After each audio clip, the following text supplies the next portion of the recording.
minutes a break. Okay po, EcoMoning is a resource recycling company combined with economic benefits and environmental protection. Nag-start po ang EcoMoning last October 2020 sa US.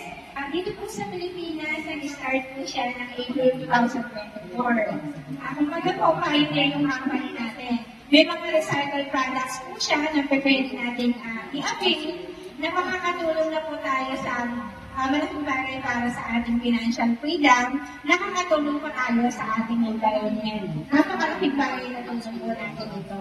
Okay po, in case naman po na may mga question tayo, mamaya po sasagutin natin. Okay po.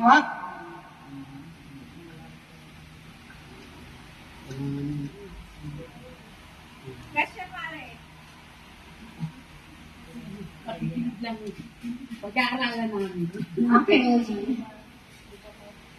Siyempre po, masasalamat po sa bawat isa sa pamumunan nating Kapitan Jojo, Ate Olive, si Kumari ko, sa inyong lahat po na nagbigay ng oras sa seminar na ito. Maraming salamat po. In case po